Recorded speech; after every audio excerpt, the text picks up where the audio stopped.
How's it going, everybody? Here at the Razman coming at you, here with the debut episode of The Reality of Sports. This is a project that I've been looking forward to doing for a very long time.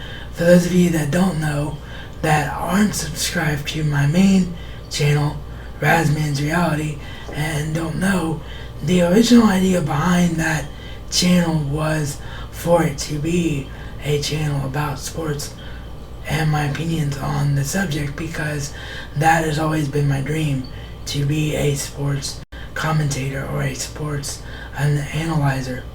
But over the years, I didn't have the right equipment that I felt like I could do this on a consistent basis, because as we all know, sports opinions get old really fast. So you have to be able to do a video at least once a week, which is what I'm going to be aiming for now. Hopefully more than that. But you have to be able to do a video at least once a week. You have to look good and sound good. So when I first started, I had all those things working against me. And then I did a couple of Blu-ray and DVD updates, which is my other passion, and along with professional wrestling. And that's just sort of what that channel became known for. So now I feel like if I put sports opinions over there, it's not going to be what people expect, and they're just not going to be into it. So the reality of sports is going to be here on this channel and be a completely separate project, where if you are a sports fan, that's all you're going to get on this channel, because the idea is to bring some of that audience over here, whoever wants to follow me, but talk to you diehard sports fans who are hopefully looking at the title of these episodes and saying, wow, this guy really knows what he's talking about, or it's a fellow sports fanatic, so I'd really like to hear what it is that he has to say. So this first episode, as you can imagine, is going to be just playing catch up, as the title states, in terms of what's been going on in the fairly recent times in the sports world that I want to talk about. And what you're going to get with these episodes is, of course, the news of the week, the news of the day, however often I can make these videos happen, that's what you're going to get. But also, because I am not on a national stage and I don't have to answer to being a national reporter, you're going to get passionate reporting with my teams, which are the Boston Bruins, the Cincinnati Reds, the Ohio State Buckeyes, and the Cincinnati Bengals. So you're going to get passionate reporting on all of those franchises as well. So you can look forward to that. And perhaps the occasional Kentucky basketball in the NCAA when they do well as well. I'm not really a basketball guy, but of course we will be talking about basketball, and I do have opinions. But as far as am I Cavaliers fan, yes. Am I hardcore? No. So I'm from Ohio, and the Boston Bruins are my only out of the state, out of my vicinity team. So that's me in a nutshell. I've been a sports fan for as long as I can remember. My earliest memory was the 1990 Cincinnati Reds World Championship ball club. So I do know about what I'm talking about, at least I think I do. So that in essence is my background. And now let's talk about what I feel are the most interesting topics recently, starting with the rise and fall of the Cubs. It was awesome to see them in the playoffs this year, and for them to pick this year to do it when the whole Back to the Future reference of them winning the World Series in 2015 back in the 1989 film was just crazy.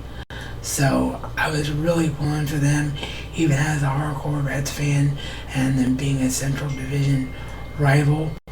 How can you not pull for the Cubs in over 100 years of futility? So I'm disappointed they didn't make it through, but hopefully they have a very strong foundation and they will win a World Series at some point. And it's really hard for me to say that, like I said, because I am a hardcore Reds fan, and if they get to the World Series, it means we can't. But I definitely do want to see them break that drought, just like the Red Sox got to break their drought. And I don't believe in the whole curse thing. We're not going to talk about that here in these episodes. I'm not a big superstitious guy. I mean, I will wear my gear for my teams. I mean, don't get me wrong. I actually don't have any clean Bruins shirts. That's the only reason you don't see me wearing a Bruins shirt right now, because of course they're playing tonight. But, I do that. I do believe in supporting your teams in whatever way you can, but I'm not superstitious to the point to where, I'm going to believe that a woman with a goat put a curse on the Chicago Cubs. It's just really, really hard to see them continue to miss out on a world championship. So I hope it happens for them soon. I thought the Mets were the favorites in this year's World Series. I really did. But after the first few games, I don't know. I'll be honest, I just got up. This is being filmed on a Saturday. So I just got up and went straight to filming and editing, which, by the way, I forgot to mention that in the intro, because of the nature of these type of videos, and they're going to be fairly long videos anyway. This is going to be about as old school as you can get, and the only thing you're going to see in terms of editing is going to be an improvement in audio and a fade out and fade in to make the video perform smoother. So if you want production value, you're going to be looking to my other channel for that.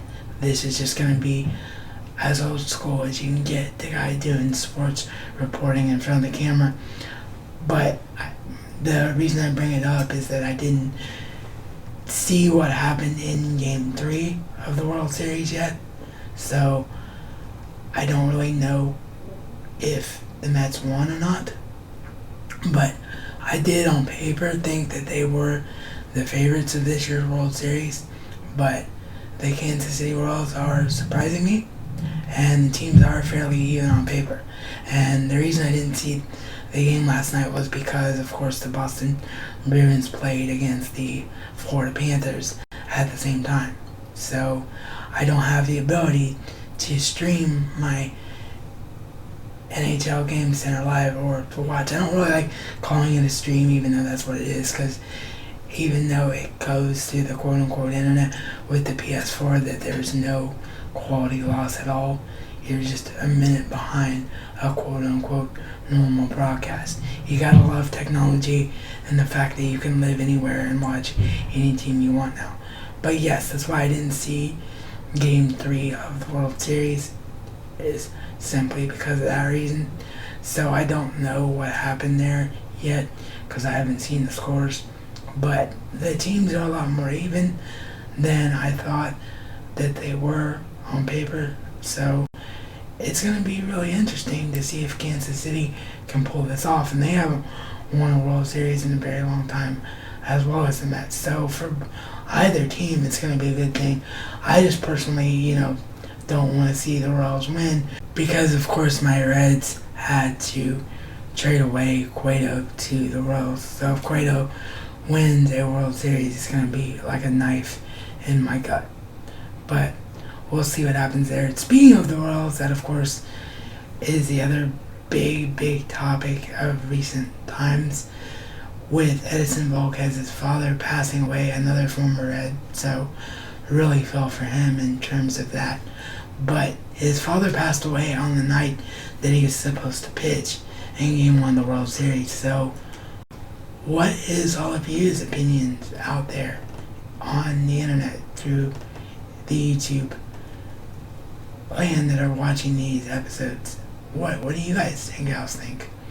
Did the Royals make the right decision here?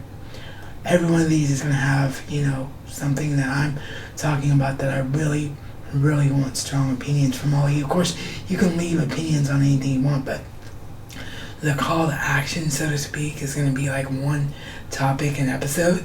So the call to action from me in this episode is going to be, What do you think that the Royals made the right decision? Do you think Fox made the right decision by not telling Volquez that his father passed away that night, or should Volquez have known? I really don't know how to answer it. I think that I would have respected the family's wishes because reportedly this came from his family. His family didn't want him to know because they were afraid he wouldn't have the ability to go out there and pitch a good game if he knew that his father had passed away, and it was as simple as that for them. So I don't know if they made a wrong decision there or not. I just know that it was the decision that was made, and I don't know that I would have made anything different. Of course, the power outage was a very interesting situation. I've never seen a game like that in recent memory, so that was a very interesting thing about this World Series as well. Moving on, the other hot button topic, if you want to call it that I want to talk about is the situation at USC. One of my idols, a fellow Ohioan, the guy that I watch more in the sports national scene probably than anybody out there, is Dan Patrick, and he stirred up a hornet's nest by saying that he, as an insider at the University of Southern California, who knew what the wish list of USC was, like who the names are that they want to put out for their coaching vacancy next year with the situation with Steve Sarkisian. It is Sarkisian. Or is it Sarkisian? I'm not sure how you say it, to be honest. But I'm pretty sure it's Sarkisian. I'm pretty sure it's that way. But yeah, with his situation, everybody feels like this is only a placeholding situation pattern that they're in right now, and they will try to bring in a bigger, better name next season. So I look at that, and I don't think that people are understanding that this is just a wish list. It's not saying that a lot of these bigger names will leave their current jobs. Names like Pete Carroll and John Harbaugh will leave their current situations, but Dan was just reporting the news and not trying to stir up a hornet's nest.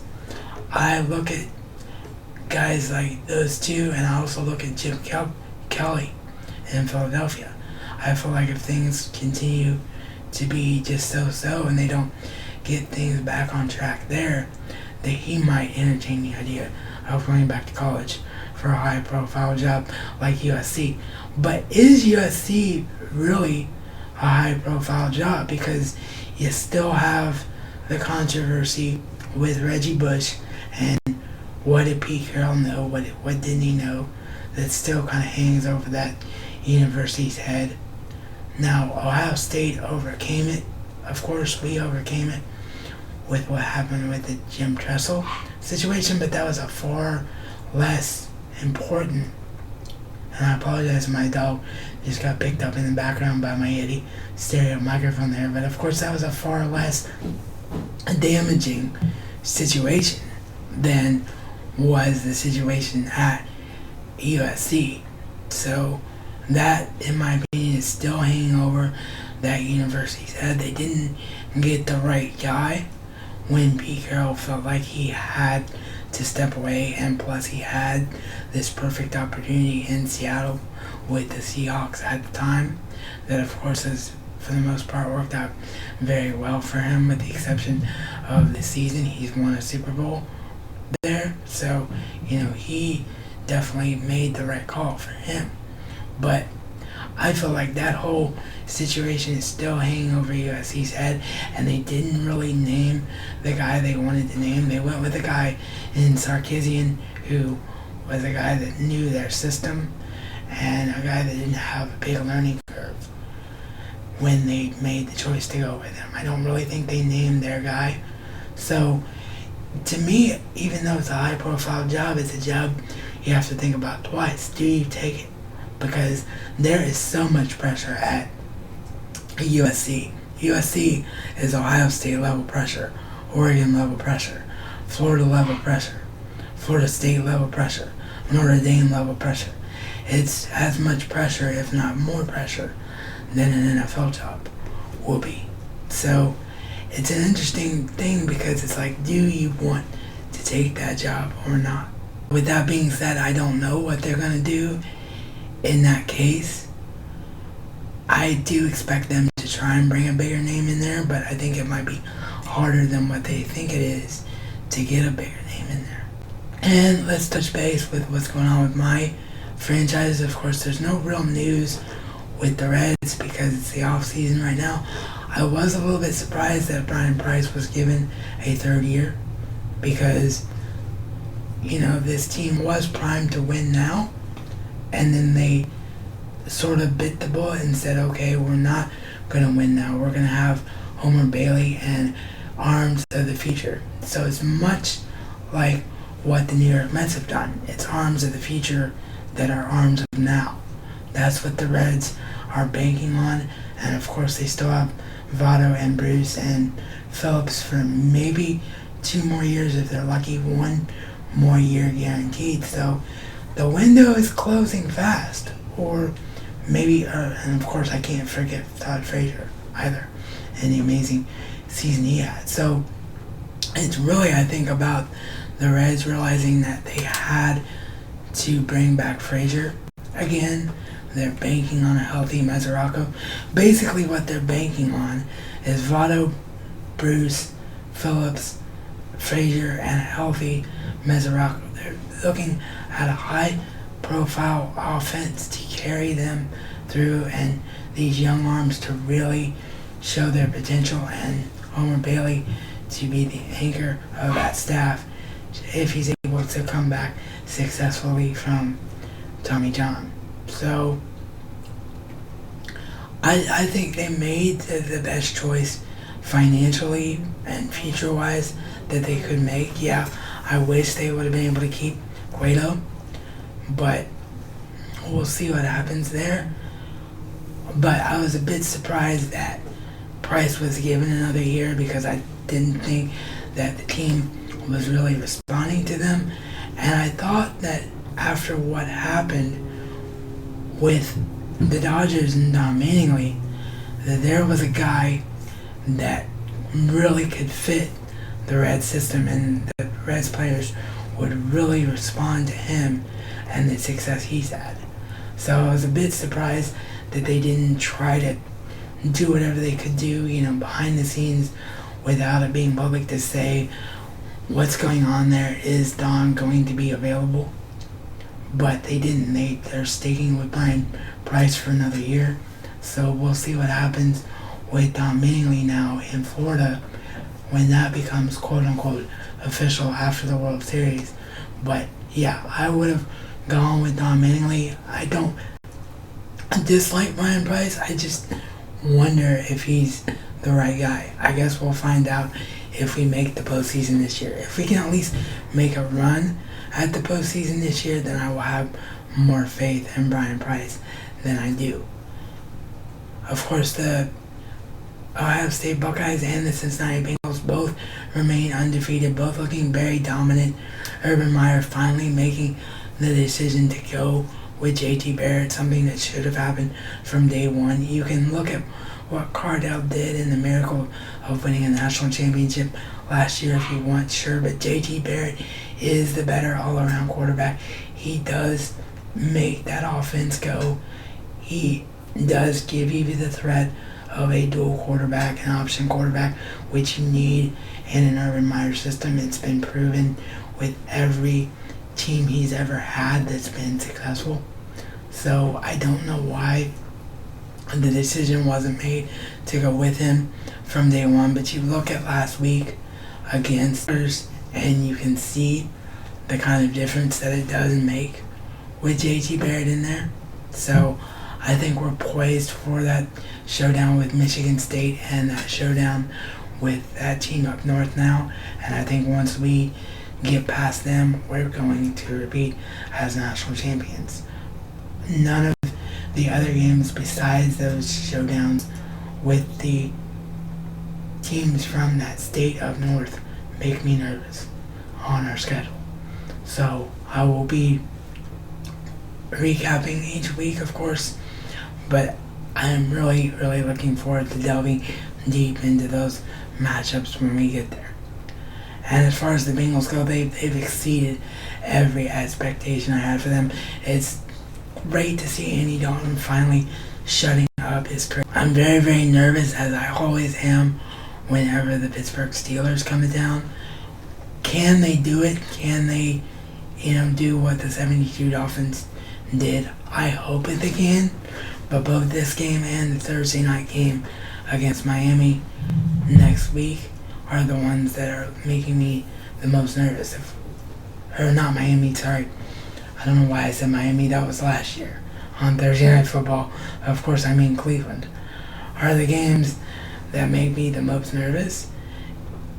And the Cleveland game makes me nervous just because it's a short week game. Apologies for any angle change there at all. Something came up, so I'm going to try to wrap this up fairly quickly. But yeah, I hope that the Bengals continue to succeed. It would be great to see them do, but those next two games make me nervous with rivalry games and one played on a short week. And the Boston Bruins are really, really strong right now. Really, really strong. Didn't have the best of starts, but the way Tuukka Rask and the rest of the team is playing right now, particularly Tuukka Rask and the hero that he's been in the last two games, I'm really, really loving Bruins hockey right now. You can't go wrong with any of it. So they just need to keep up this momentum that they have right now. So I hope that you all enjoyed this debut episode. I hope that you're looking forward to bringing my sports opinions to you as much as I'm looking forward to give them. Sorry about that little tongue tie there. And with that, please spread the word about this channel if you'd like, so more people know it's here. And I will see you all next time.